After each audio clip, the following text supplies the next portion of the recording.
Je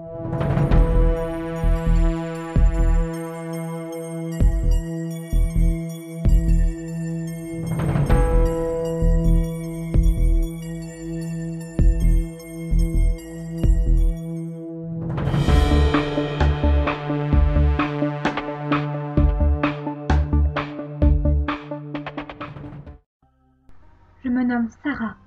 Depuis ma plus tendre enfance, j'ai une passion pour l'exploration urbaine. Je crois que ça m'a pris quand j'avais 6 ans. Ce jour-là, je me promenais avec mes parents en forêt, quand une imposante maison est apparue derrière les arbres. Elle était belle, avec de grands escaliers de chaque côté des murs couleur abricot. Elle semblait si paisible et accueillante. Pourtant, à l'intérieur, tout était ravagé. Il y avait des maquettes d'immeubles, du verre brisé, des documents éparpillés sur le sol. On aurait dit qu'une signature de contrat avait mal tourné. Nous n'y sommes pas restés longtemps, mais ce jour-là, j'ai su que je voulais recommencer. Fouiller les lieux abandonnés par l'être humain, pénétrer le reste de vie des gens sans qu'ils ne le sachent. J'ai visité quelques endroits, certains m'ont marqué, mais cet abattoir abandonné plus que les autres. J'y suis allée une nuit, seule. L'accès y était très simple, et les portes n'étaient pas verrouillées. Je me rappelle qu'il y régnait une odeur de mort.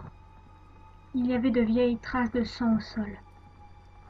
L'atmosphère était lourde, et je n'étais pas vraiment à l'aise.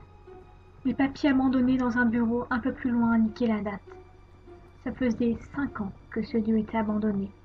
Pourtant, l'odeur y était omniprésente. J'ai remarqué des escaliers un peu plus loin. Il y faisait vraiment sombre. Par moments, j'avais même l'impression que la lumière de ma torche avait du mal à percer cette noirceur. Ma curiosité l'a emporté. Je me suis aventurée sur les premières marches.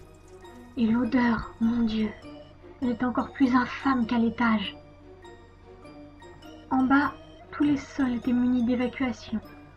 Il y avait de gros tuyaux au plafond. Je suppose que c'est ici que les abats et autres morceaux arrivaient, d'où l'odeur plus intense. J'ai regardé les murs. Les placards étaient encore pleins de fournitures d'hygiène, du savon, du papier. C'est alors que je l'ai entendue, cette voix d'homme qui semblait venir de derrière moi. J'en ai eu le sang glacé. Je suis restée sans bouger pendant quelques minutes, essayant de contenir ma respiration. Puis, avec ma lampe, j'ai balayé l'endroit autour de moi. Je n'avais aucune envie de revenir en arrière. Je ne voulais pas croiser cet homme. Devant moi, il y avait un couloir. Je n'en voyais pas le bout. J'avançais avec précaution, en essayant de faire le moins de bruit possible. Les murs étaient décrépits. Il y avait quelques traces de moisissure à certains endroits. Au moment où j'atteignais le milieu du couloir, l'homme s'est mis à parler de nouveau. Mais cette fois-ci, une jeune femme lui a répondu. Ce coup-ci, j'en étais bien sûre. Je n'étais pas seule, et ce n'était pas mon imagination. J'essayais de comprendre, mais je n'entendais qu'un mot sur deux. Il semblait parler d'une troisième personne. L'homme s'est mis à hurler des choses incompréhensibles, puis le silence total est revenu. J'ai continué à longer ce couloir en espérant trouver une autre sortie. Mais il n'y avait qu'une vieille salle d'attente sur la droite. 3 chaises étaient collées au mur. J'ai alors remarqué ce tableau noir au fond de la salle. Alors que je m'avançais, mon pied a heurté quelque chose. C'était un verre avec une vieille bougie dedans. En éclairant mes pieds, je me suis aperçue que j'étais au milieu d'un cercle avec d'étranges symboles autour. J'ai relevé la tête pour lire ce qui était écrit sur le tableau. Règle 1. Ne jamais revenir sur ses pas. Règle 2. Ne jamais se retourner. Règle 3. Ne jamais aider les autres, sinon tu perdras la partie. 1 coup pour moi, 2 coups pour toi, 3 coups pour elle. Je me suis figée sur place, en me demandant si ça m'était destiné.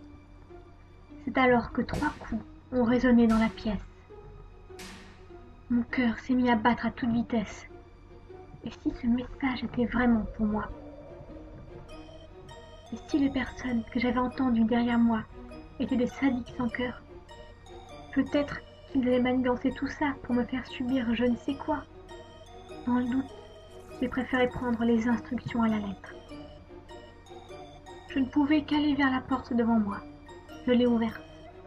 Derrière, des couloirs et des portes à n'en plus finir. Mais dans quoi j'étais tombée? Les squatteurs avaient peut-être, avec le temps, creusé des galeries, aménagé les lieux pour y faire des fêtes ou je ne sais quoi.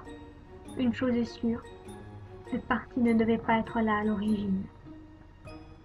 Je marchais droit devant moi, en espérant ne croiser personne. Je n'osais pas me retourner, ni même revenir en arrière.